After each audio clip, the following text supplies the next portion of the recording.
Hey guys, welcome back. If you're new here, my name is Laura and I'm an online exercise physiologist and I specialize in helping women go from restricted to strong, to falling in love with their bodies. Today I'm going to touch on binge eating, my top tips on how to stop. Often binge eating comes from a period of restriction, whether that's not eating enough during the day, whether doing too much exercise for the amount of calories that we're doing, from restricting our favorite foods because we're considering them good or bad, or last of all, restricting a certain macronutrient, commonly carbohydrates or fats. We don't allow ourselves to eat these certain things and then our body craves it. Our body craves, and all of a sudden it gives in.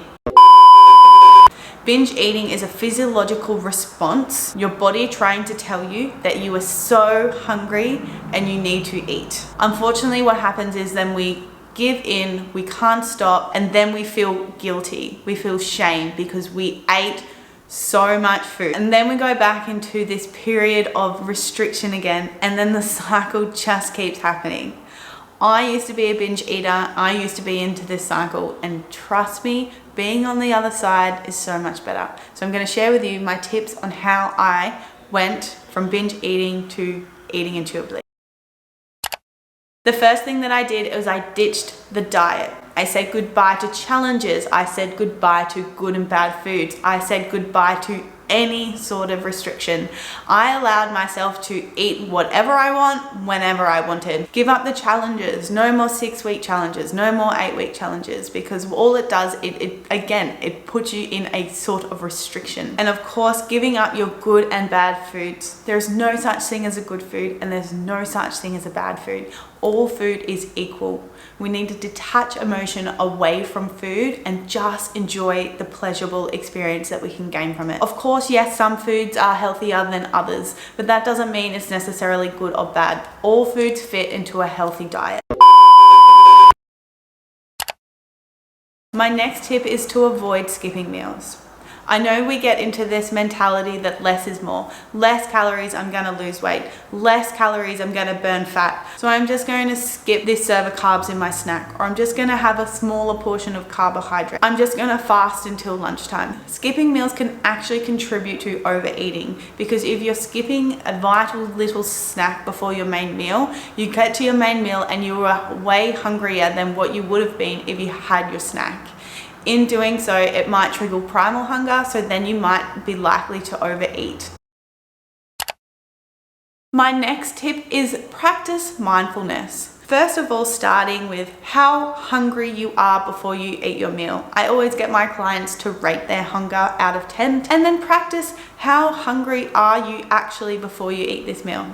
I like to say you like to stay between a 3 and a 7, so you're not dropping so low that you're ravenously hungry, and you're not 10 out of 10 full that you're laying on the couch and you can't move. Then once you realize how hungry you are, then choosing a meal size to the rating of your hunger. So if you are a little bit hungry, then just having a snack, or if you're quite really hungry, then eating a bigger meal. Once you pick your meal size, then sit down and enjoy it. Get rid of technology, get rid of your emails, get rid of Instagram, and sit down and chew and swallow your food. The more mindful you are, the more you'll realize how full you actually get without having any distractions.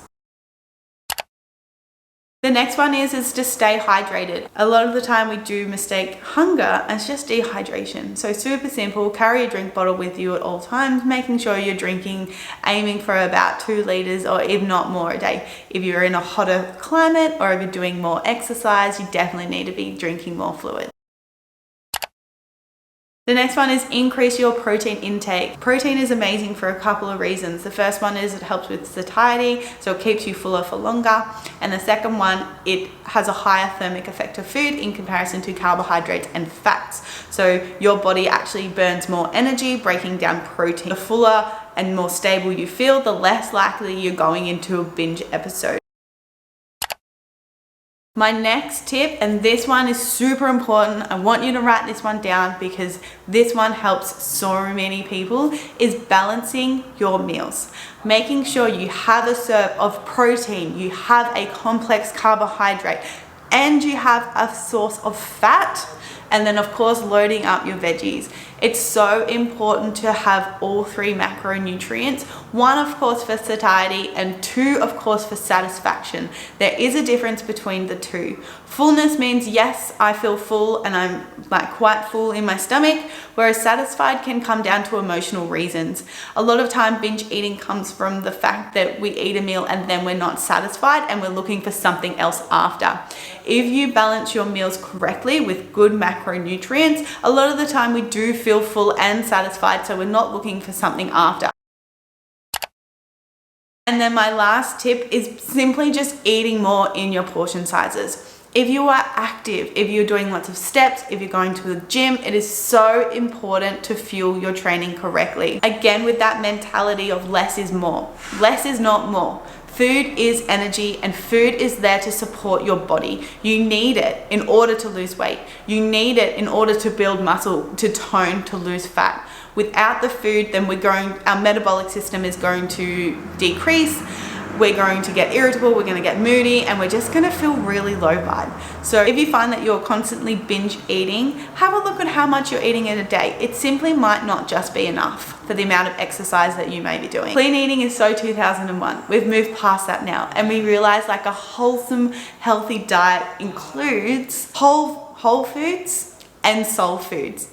Of course, in moderation of both. We can't expect to drop weight and tone up with only eating soul foods. We definitely, of course, need 80% of our diet coming from whole foods, and I'm a massive advocate of that, but allowing yourself to eat all foods is really, really important when you're struggling with binge eating. So guys, if you found this video helpful, please give it a thumbs up. Either consider subscribing to my channel, because I am uploading weekly videos all about health, nutrition, and vibes. Thanks for watching, and I will see you all next week.